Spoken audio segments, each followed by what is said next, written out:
That's what you swallow when you let your graves overflow. How many times you've dropped his body only for it to surface again in a cloud of dust. How many times you have ashed him into his funeral.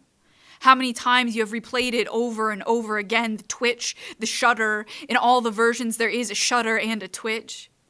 Whenever you imagine it, he is in a bed.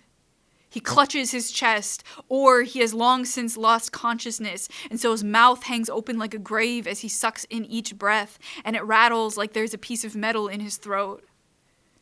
His sodium is critical. You think about what that means. To die from lack of salt while your salt drips down your cheeks. You and your sister take turns screaming in the car. She screams first, and it is high and full of gravel.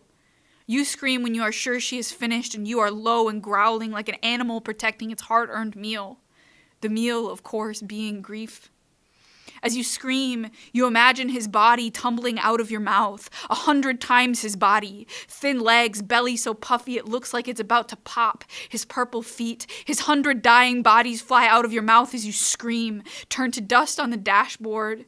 You are driving to him.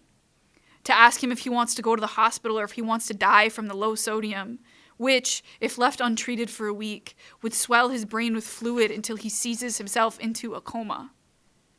You have dreamed of your father's death the same way some people dream of their weddings.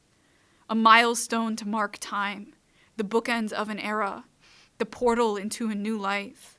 His death is the threshold, and you are standing on a faded welcome mat, peering through the doorway into someone else's house. They are eating dinner, all hunched around a large table, and you can smell the asparagus as you press your face to the window glass, and they all look so happy and well-adjusted and satisfied with their meal.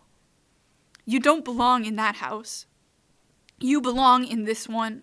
With its dog hair and hospital bed and pills and puke and dying. You belong here with the dying. You belong screaming into the air as your father's death dusts your lips. Your sister says, I almost hope he chooses to die. And you know she doesn't almost hope it, but she actually does hope it. Because it's been 5 years and we are all so tired. Tired of calling the nurse, calling off work, crying into a pillow. Tired of digging the grave so many times our backyards have become cemeteries.